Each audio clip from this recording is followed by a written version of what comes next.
안녕하세요. 사연 읽어주는 삽별입니다. 오늘도 저와 함께 재밌는 사연 들어보세요.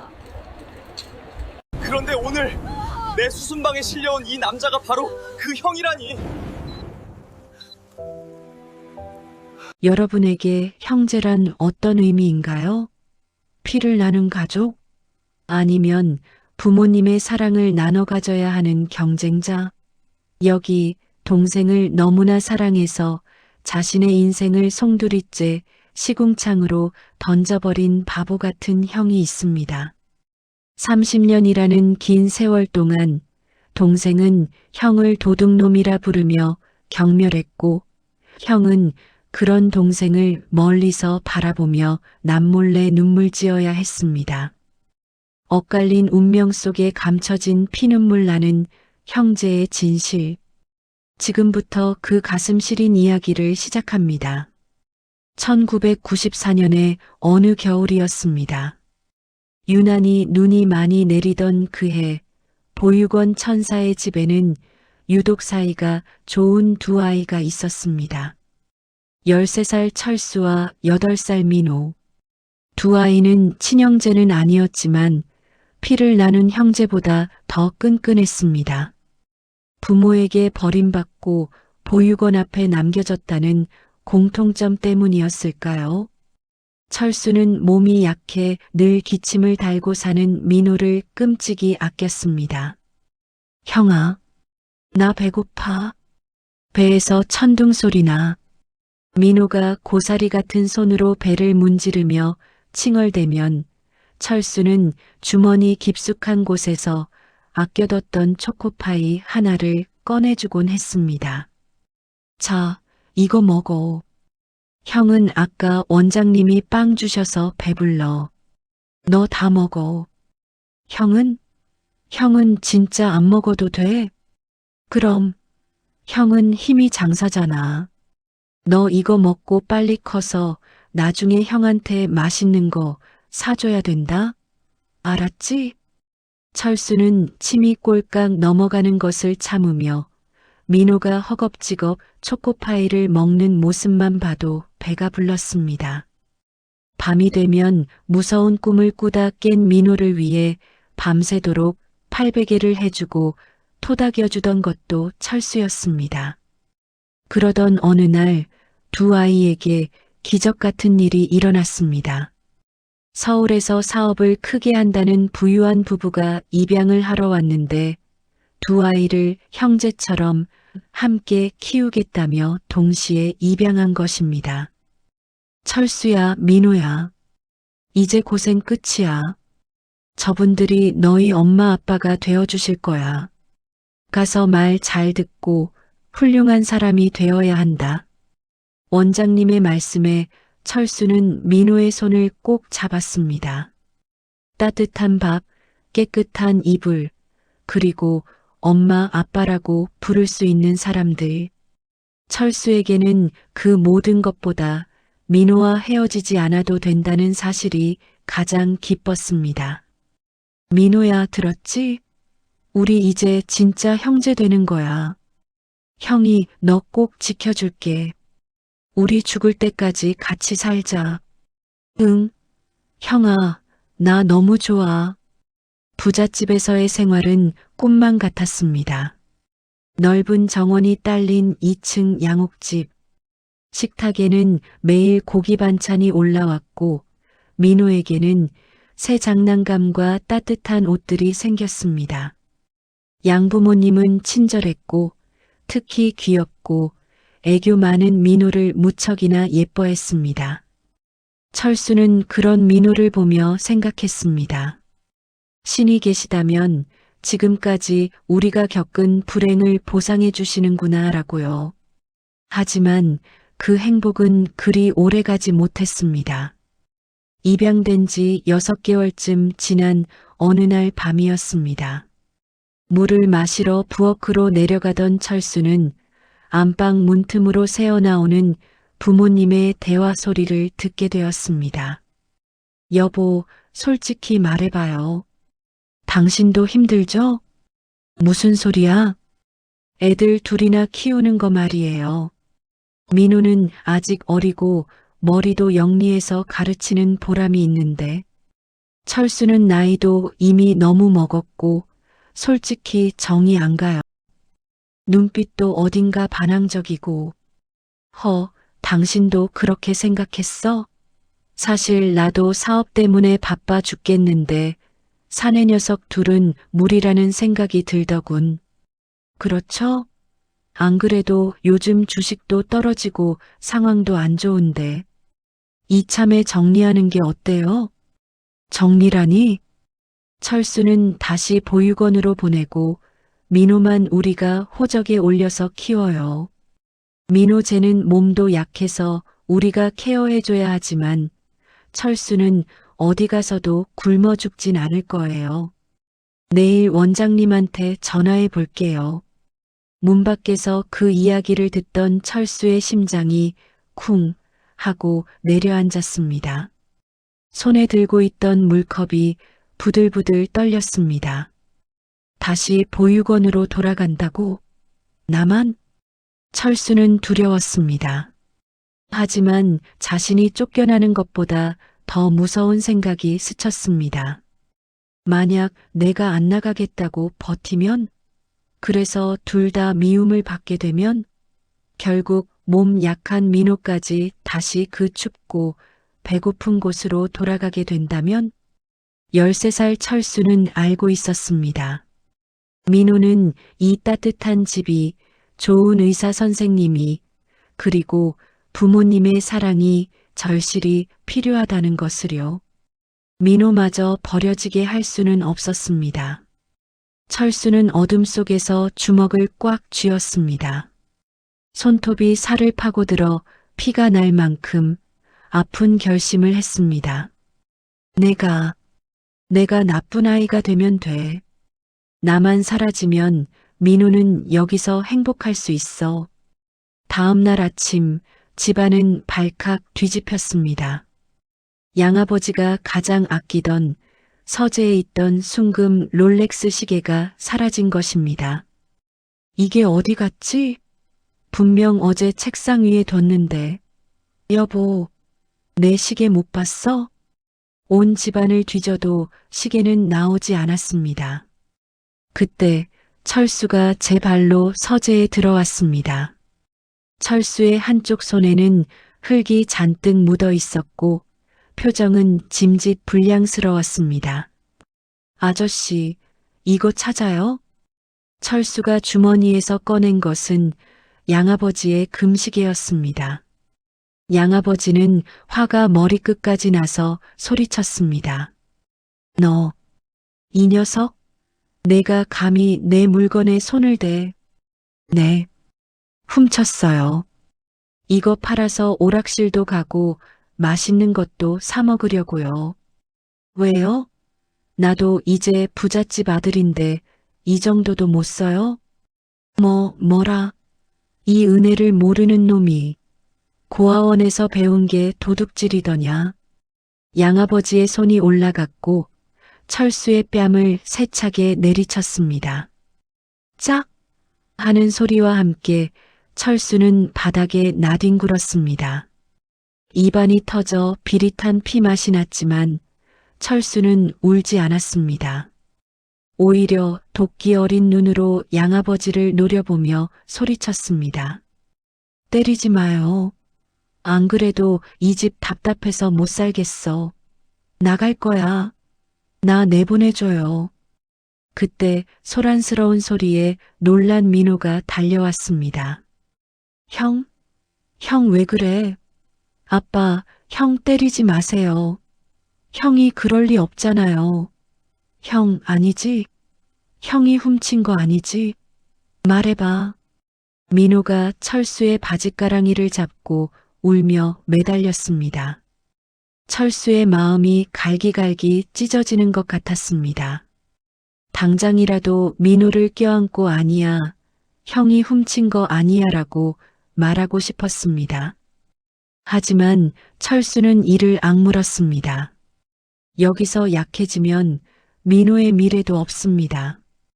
이거 나 귀찮게 하지 말고 저리 꺼져. 철수는 민호를 거칠게 밀쳤습니다. 민호가 엉덩방아를 찌우며 넘어졌지만 철수는 차가운 눈빛으로 동생을 내려다보았습니다. 야, 이민호. 너 나 때문에 이 집에 얹혀 사는 주제에 말이 많다? 내가 너 얼마나 귀찮아했는지 알아? 껌딱지처럼 달라붙어서 징징거리는 거 진짜 지긋지긋했어. 나 이제 나가서 자유롭게 살 거니까 너도 너 알아서 살아. 형? 거짓말이지? 거짓말은 무슨. 너랑 노는 거 질렸어. 다신 내 눈앞에 나타나지 마. 철수는 그대로 대문을 박차고 나갔습니다. 뒤에서 민호가 형, 가지 마. 잘못했어. 형? 하고 울부짖는 소리가 들렸지만 철수는 뒤도 돌아보지 않고 빗속으로 뛰었습니다. 골목 모퉁이를 돌아서야 철수는 다리에 힘이 풀려 주저앉았습니다. 그흐흑. 민호야. 미안해. 형이 미안해. 민호야, 아프지 말고 잘 커야 돼. 꼭 훌륭한 사람 돼야 해. 차가운 빗물과 뜨거운 눈물이 뒤섞여 철수의 얼굴을 적셨습니다. 13살 소년이 감당하기엔 너무나 가혹한 이별이었습니다. 그날 이후 철수는 세상에서 자취를 감췄습니다. 그로부터 30년이라는 긴 세월이 흘렀습니다. 강산이 3번이나 변하는 동안 두 형제의 삶은 극과 극으로 달라졌습니다. 집에 남겨진 민호는 양부모의 전폭적인 지원을 받아 명문의대를 수석으로 졸업했고 현재는 대학병원의 저명한 외과 교수가 되었습니다. 그는 실력 있는 의사였지만 병원 내에서는 얼음 왕자로 통했습니다. 환자들에게 늘 사무적이고 차가웠으며 누구에게도 마음을 열지 않았기 때문입니다. 그의 마음속 깊은 곳에는 어린 시절 가장 믿었던 형에게 버림받았다는 트라우마가 깊은 상처로 남아 있었던 것이죠. 반면 철수의 삶은 처절했습니다. 고아원을 나온 후 껌파리, 신문 배달, 구두 닦기. 안 해본 일이 없었습니다. 배우지 못하고 가진 것 없는 그가 할 수 있는 일이라곤 몸을 쓰는 일뿐이었습니다. 지금은 하루 벌어 하루 먹고 사는 공사판 일용직 노동자가 되어 허름한 쪽방촌에서 혼자 살아가고 있었습니다. 그의 유일한 낙은 가끔 먼발치에서 TV에 나오는 유명한 의사, 동생 민호의 소식을 접하는 것이었습니다. 아이고, 우리 민호. 의사가운 입으니까 진짜 멋있네. 성공했구나. 다행이다. 정말 다행이다. 철수는 소주 한 잔에 TV 속 동생의 얼굴을 안주 삼아 씁쓸한 미소를 짓곤 했습니다. 그러던 어느 무더운 여름날이었습니다. 대형 쇼핑몰 증축 공사 현장에서 비계가 무너지는 대형 사고가 발생했습니다. 무너진다. 피해. 쾅. 작업 중이던 인부들이 흙더미와 철근에 깔렸고 현장은 아수라장이 되었습니다. 구급차 사이렌 소리가 요란하게 울려 퍼졌고 피투성이가 된 부상자들이 인근 대학병원 응급실로 실려왔습니다. 바로 민호가 근무하는 병원이었습니다. 환자분, 정신 차리세요. 혈압이 떨어지고 있습니다. 수술실 비워. 응급실 당직이었던 민호는 밀려드는 환자들 사이에서 바쁘게 지시를 내렸습니다. 그때 구조대원들이 들것에 실려온 한 중년 남성을 다급하게 밀고 들어왔습니다. 40대 후반 추정 남성, 철근의 복부 관통상, 출혈이 심합니다. 민호가 다가가 환자의 상태를 살피려던 순간 그의 손이 허공에서 멈췄습니다. 흙먼지와 피로 범벅이 된 얼굴, 깊게 패인 주름, 거친 손마디. 세월은 흘렀지만 민호는 단번에 알아볼 수 있었습니다. 자신이 평생을 증오하며 저주했던 그 이름. 철수? 환자의 왼쪽 팔뚝에 있는 낡은 화상 흉터. 어릴 적 민호에게 끓는 물이 쏟아지던 것을 막아주다 생긴 그 흉터가 선명했습니다. 민호의 눈동자가 흔들렸습니다. 김 교수, 이 환자 다른 병원으로 보내. 네. 과장님 무슨 말씀이세요? 지금 복강내 출혈이 심해서 이동 중에 사망할 수도 있습니다. 당장 개복해야 합니다. 싫어. 안 해. 내 손으로 이 사람 살리기 싫어. 다른 당직 의사 불러. 나는 수술 못해. 민호는 소리를 지르며 돌아섰습니다. 30년 전 자신을 벌레 보듯 쳐다보며 꺼져버려라고 말했던 형의 목소리가 귓가에 쟁쟁했습니다. 도둑질을 하고 도망친 파렴치한 동생을 헌신짝처럼 버린 인간 말종. 그런 사람을 내 손으로 살려야 한다니. 민호는 치밀어 오르는 분노와 배신감에 몸을 떨었습니다. 결국 다른 후배 의사가 급하게 수술을 집도했고 철수는 기적적으로 목숨을 건졌습니다. 하지만 민호는 철수가 입원해 있는 동안 단 한 번도 병실을 찾지 않았습니다. 며칠 뒤 민호는 지난달 노안으로 돌아가신 양어머니의 유품을 정리하기 위해 본가를 찾았습니다. 어머니의 서재를 정리하던 중 낡은 가죽 표지의 일기장 하나가 바닥으로 떨어졌습니다. 무심코 일기장을 집어든 민호는 책장 사이에서 툭 하고 떨어진 빛바랜 사진 한 장을 보게 됩니다. 30년 전 철수와 민호가 입양되던 날 찍은 가족 사진이었습니다. 어머니, 이걸 아직도 가지고 계셨네. 민호는 씁쓸한 마음에 일기장을 펼쳤습니다. 그리고 무심코 넘기던 페이지가 1994년 12월 24일 철수가 집을 나갔던 그 날짜에서 멈췄습니다. 12월 24일 눈이 많이 온다. 오늘 철수를 내보냈다. 가슴이 찢어질 것 같다. 민호의 미간이 찌푸려졌습니다. 가슴이 찢어져? 도둑놈을 내보낸 게 뭐가 슬프다고. 하지만 이어지는 문장을 읽어내려가던 민호의 눈이 점점 커지기 시작했습니다. 남편의 금시계는 사실 잃어버린 게 아니다. 내가 며칠 전 장롱 깊숙한 곳 보석함에 넣어두고 깜빡했던 것이다. 오늘 아침 시계를 찾았지만 나는 아무 말도 할 수 없었다. 왜냐하면 철수가 거짓말을 하고 있다는 걸 알았기 때문이다. 민호의 손이 부들부들 떨리기 시작했습니다. 어젯밤 남편과 나는 철수만 파양시키자는 잔인한 대화를 나눴다.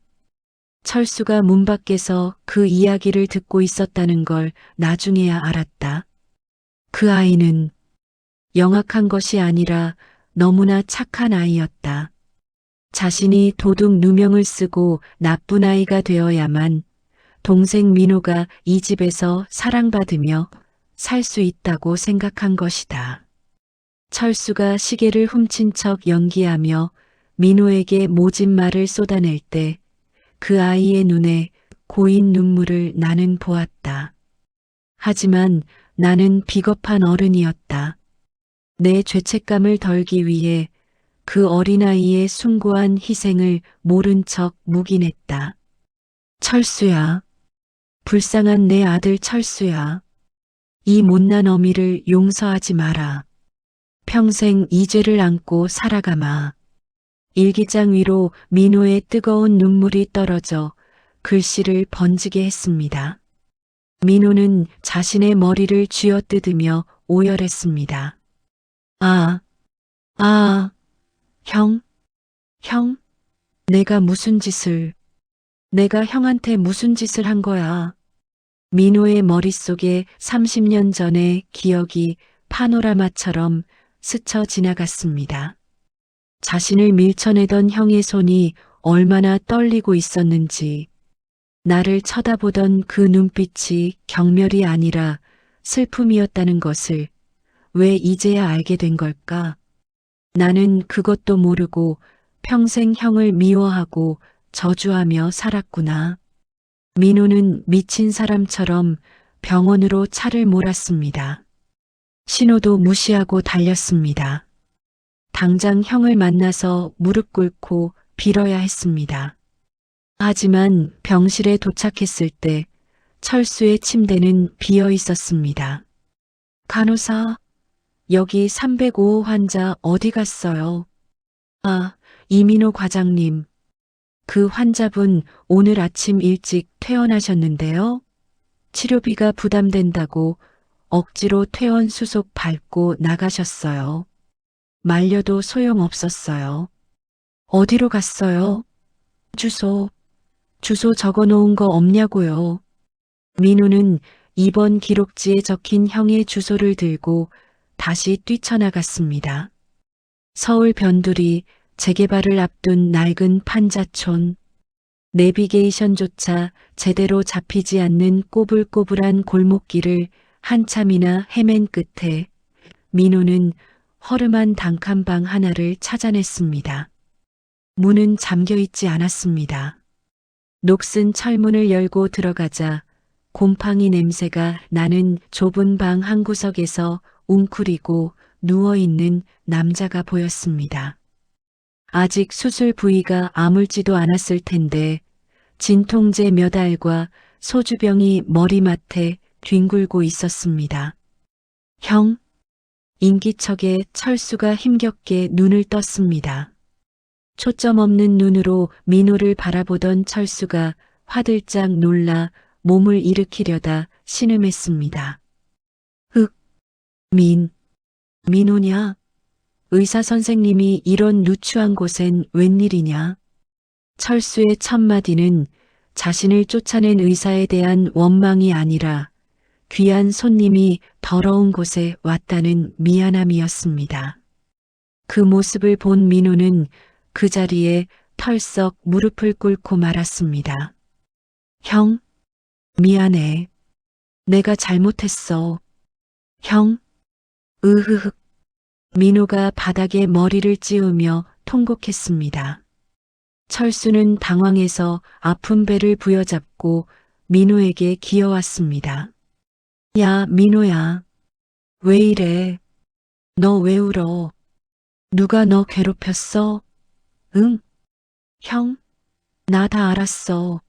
엄마 일기장 봤다고. 왜 그랬어? 왜 바보같이 혼자 다 뒤집어 쓰고, 왜 형 인생은 쓰레기통에 처박고 나만 좋은 데서 살게 했냐고. 이 바보 멍청이 같은 형아. 민호의 절규에 철수의 눈시울이 붉어졌습니다. 모든 비밀이 밝혀졌다는 것을 직감한 철수는 떨리는 손을 뻗어 민호의 얼굴을 어루만졌습니다. 그의 손바닥은 거친 굳은 살로 딱딱했지만 그 온기만큼은 30년 전 고아원에서 민호의 배를 무너주던 그때처럼 따뜻했습니다. 민호야, 울지 마라. 내가 울면 형 마음이 찢어진다. 형, 어떻게 그래? 나 때문에 형은 학교도 못 가고 이렇게 힘들게 살았는데 억울하지도 않아? 억울하긴. 너 봐라. 이렇게 훌륭한 의사 선생님 됐잖아. TV에도 나오고. 형은 그거면 됐다. 내 동생이 남부럽지 않게 떵떵거리고 살면 형은 공사판에서 벽돌을 날라도 회장님 된 기분이었어. 철수는 엉엉 우는 동생을 품에 꼭 안았습니다. 30년 만의 포옹이었습니다. 땀 냄새와 파스 냄새가 섞인 형의 냄새. 그것은 민호가 그토록 그리워했던 가족의 냄새였습니다. 형, 이제 아무 데도 가지 마. 내가 형 다 낫게 해줄게. 그리고 내가 평생 형 모실게. 갚아도 못 갚겠지만 죽을 때까지 형한테 효도할게. 응? 그래. 그래. 고맙다, 민호야.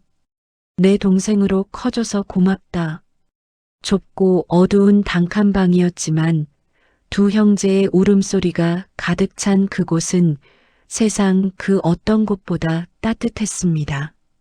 30년 전 부잣집 대문 앞에서 끊어졌던 형제의 인연은 돌고 돌아 다시 하나가 되었습니다. 그 후 철수는 민호의 병원에서 재수술을 받고 건강을 되찾았습니다. 민호는 병원 근처에 형과 함께 살 큰 아파트를 마련했습니다.